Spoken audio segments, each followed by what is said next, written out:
a single parent household. Yep. Kids are being raised without a mom and dad being there. And it's just one mom, mom trying to do both. And these boys, Yep. my mom couldn't tell me what to do once my parents got a divorce. Yep. I'm a single mother raising me. I'm seeing my dad every other week. So it's not like he has direct influence to discipline me until I went into the military. Yep. How much of that, like if you were to go back and think about, what if your dad didn't take the flight approach? What if your dad took the fight approach? What if your parents were together? Would it have made a difference in you? And how do you view, the idea of fathers being there with mom and dad together, family nucleus? Because a lot of times, the marriage no longer has, the what it once had, kids are better off being raised with a mom and dad. How do you process that yourself? Because you became successful not being in that environment. Correct. So do you see this as well? It depends. There's exceptions to the rule. How do you process it? I think it's a fantastic environment. And I think in an idealistic world, that's the way it would be. I think the reason it's not happening today is that I don't think many men actually benefit from marriages or relationships anymore. And people are always going to have to require some degree of incentive. I think that we've set up the world now in a way where men are seen as worker droids. They're expected to go work all day, come home, clean up as well, share the cleaning with the woman, no meal prepared for them, not have any authority over the household, and just be a worker droid and be a sad. And I don't think that many people understand that men are intrinsically wired to desire respect amongst our peers and in our environments. This is why CEOs work so hard, because they get respect in their company. This is why we all want so much money and fast cars and status and influence, because we're respected. Men desire respect like we desire oxygen. And if a man's coming home to a household where he doesn't feel any respect, he's not going to want to be there for very long. And I think the way you fix this is you need to understand that many men don't have an incentive to be in the house anymore. I think that it's actually would be quite easy for a woman. In fact, there's a couple women who even say this on YouTube. I can't remember their names, but it'd be quite easy for a woman to make a man really happy with super basic things. Just go up to your husband and say, hey, you know more about this. What do you think about this? That would make most men's world. And there's so many sexless marriages out there with men who work their ass off and they come home to a sexless marriage and kids who don't even like them. If you were to just even ask him his question about some asinine, a lawnmower purchase, for example, he would feel so happy to feel like the man of the house. That's what men need. They need to feel like all this work I'm putting in, all this shit I'm going through, I'm respected for it. As soon as a man feels like he has no respect, that's the absolute end of a man's interest or a man's tolerance of a situation. I think that's the reason it's happening. I know a lot of men who completely love their wives. They love them with all their heart. They die for her. But he's just not respected in his house. He doesn't get to be the man of the house. Is it on him or is it on her? Like, does he need to go earn it, or is it on her to provide it? It's a combination of both. I think it's certainly on him to earn it, but also the matrix programming is counter to him. The matrix programming is trying to tell him that he shouldn't be allowed to be the man of the house, that he shouldn't be allowed to have any kind of authority in any regard. He shouldn't be allowed to be able to say what happens. The matrix programming is saying the absolute opposite all the time. And if that's getting into your woman and you don't have that much influence, and that's getting into all your children, you don't have that much influence. Now you're coming home to a household where everyone just thinks you're the dude who should just fucking work. You're just a worker droid. You're the slave. You're the robot, and your feelings don't matter and your authority doesn't matter, and get fucked. And this is very conscious. If you watch any Netflix show, the mother is the smart one and the man is the bumbling idiot. Turn on a show. I dare you, turn on a family show. The mother is the one, hey, calm down, I'm smart. And the man's the like, beer. Watch any of these shows. They're trying, Guy, the all Simpsons, of it. Married with Children. Any of it, all of it. They're reducing the man to just a bumbling idiot. And it's very hard, I think, for a lot of men to accept being in a position of constant disrespect. I'll tell you this now. If I had to choose a long-lasting marriage with a woman who loved me or a woman who truly respected me, I might choose respect over love. Even though they're the same thing for a woman, because she loves you, she respects you by default. But if I had to choose, I'd choose respect. I've been through too much and worked too hard and go through too much in day-to-day life to come home to my house and be having battles over asinine bullshit. I take care of you and I love you with all of my heart. I would die for you. If someone broke into this house, I would engage the invader and die. Please just cook dinner.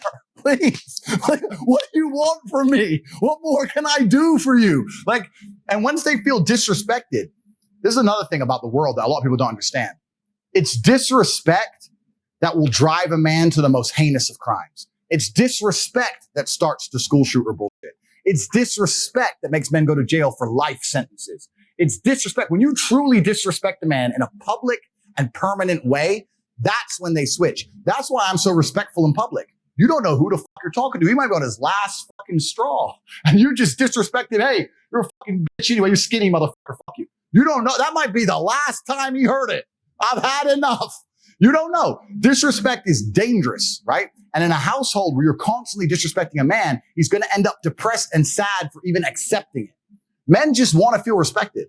It's not that hard to do. If you truly, I say to anyone watching this, if you truly love your man, it would be so easy for you to just make him feel respected. It doesn't even take actions. You can do it with basic words. Ask his opinion on something, big him up once in a while. And because we're supposed to be supermen and we purport ourselves as supermen and we're stoic, but we talked earlier about how we still feel everything. So when you're a strong man, especially, they're like, he's fine. He's fine. He's fine. He's fine. Be nice to the dude. You'd be surprised how far you get. But this is why I think most men walk out of marriages, because they're like, you know what? I'm not getting any respect here. I get more respect from this dickhead stripper, 18-year-old for throwing money at her than I do giving money to my own wife. Where am I being respected? Well, at least she's smiling at me. She ain't smiled at me in years. And it gets to a point where it's just like, well, I want to feel respected now. I'm working my ass off. I'm out here in the streets. I'm going to the sewers and shit. Where's my respect at? And that's what I think it really comes down to. I think men function on respect. And respect is the number one trigger that'll make a man do heinous crimes. And it's also the thing that will make us do the bravest, most honorable things. What did I say about protecting my wife from trying to rape her in a situation on the street? I can't respect myself and I won't be respected by society if I don't die. So I will stand and die. I can't say, oh, well, there's 3 of them. They can't do it because my self-respect and respect of the world. Nah, that's Tate's girl and he ran away. I can't take it. I have to die. I can't live that way. So it's like honor. It's like Hirokari, or what about the Japanese thing with the sword? You can't take the dishonor of losing. Absolutely. They commit suicide. So respect is so intrinsic to men, and a lot of society's forgotten this. And that's why I also think my message is resonating, because I'm teaching men, look, yeah, your life, yeah, you need to be respected. Yeah, here's how. Oh, but that's hard. Of course it is. Let's go. So I think that's what it is. So I agree with you. I love the idea. But the reason that it's ending is because in traditionalistic families, the woman respected the man. As soon as the respect's gone, now men don't want to be there anymore. They want to go find a new woman who respects them, or run around and do dumb shit, or run around with their boys. Their boys respect them. If women say, why is my man always out in the street? Because on the street, he's respected. With his boys, he's something. When he's home, what is he? You don't respect him. He wants to go be amongst the respect. That's why men do the shit they do. It's dangerous shit, life-threatening shit, gang banging. How many times you heard a gangster say, I'll go shoot him, respect, my name? It's respect. It's a whole different dynamic. We've forgotten the respect inside of relationships. And this is why so many men are just losing interest completely.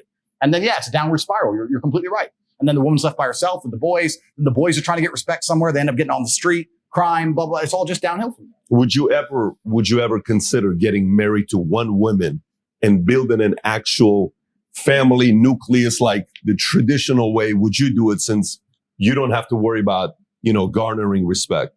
That's a good question. It's certainly something I would consider and something I would do. It's not something I'm completely and utterly adverse to. The main problem with me doing it is the way that a lot of legality has been set up. I don't like the way the government's doing things. But let's say I were to get married, I'd get married religiously, perhaps not governmentally. Sure, religiously. Yeah, absolutely. Religiously. And if I met the right woman, sure, I'd absolutely not do it. But in my marriage, if I meet a woman and I marry her and I take care of her and I make sure she has a fantastic life and I raise her and I nurture her and our children, etc., I'm still always going to be the man who says, listen, I'm away this weekend and I'm not going to come home to a bunch of yelling. I'm just going to be that guy. I'm away. There's lipstick. Oh, I'm going to give her a white lie. Tristan had my shirt on. Some bullshit. Just eat it. Shh. Move on. That's who I am. Right. But all in all, yeah, I am completely a proponent for love. I believe in a man loving a woman. I don't think many women understand how deeply men love.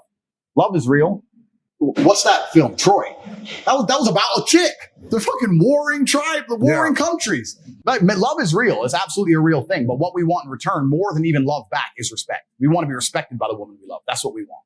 And I think the women who truly understand that are the smart ones, and also the dangerous ones, because I've met some female players out of Ukraine and Moldova, and they're pretty sharp. They know the game, and they know exactly what to do to get the billionaire. And I've seen them pull it off. So I've seen it happen. It's funny. I'm talking to Magic Johnson. Okay. And this is 6-7 years ago. and the conversation comes up about AIDS, HIV. I said, there's a couple moments as a kid that I clearly remember. One was when Jordan retired. One was when Tupac died. And the other one was when you got HIV, because I'm in LA. I mean, I'm like a Magic fan. And I said, when that came out and all the rumors, the past, all this stuff, I said, what made your marriage work? And this is interesting, his answer. He says it very quickly, and I don't even think people caught it. He said, because she's smart. So what do you mean she's smart? Because she's smart. They've been married together till today. They're still together. Oh, Magic is still with his wife. I mean, imagine Magic's stories with, Hugh Hefner and the Playboy Mansion and L.A. the party 80s, and who he 90s, was, before 80s, social media, I can imagine. And what he did, but they're still together. Who does the credit go to there? Does the credit go to him? Does it go to her? Who gets the credit? That's what he was saying. Yeah. He's saying credit goes to her for the family. Now, some may say, well, look at how the family turned out. Look at the kids, because you see the criticism that comes out of one of his sons. It's like, hey, look how this turned out. It looks like it's maybe working out, but you don't yet know the long-term count. Like one day, if you have kids and you decide to bring kids into the world, you're sitting there, you're thinking about the long-term consequences, because you don't know what they're going to pick up, what they're not going to pick up, what they're going to turn against you, what they are going to turn. It's super interesting, because without wanting to tell another long story about my dad, I believe, now that I've analyzed, that my father sacrificed his marriage for me and Tristan. Because I think that there was times of massive contention with my mother where he was so principled and so concerned with our upbringing as men that he sacrificed his marriage.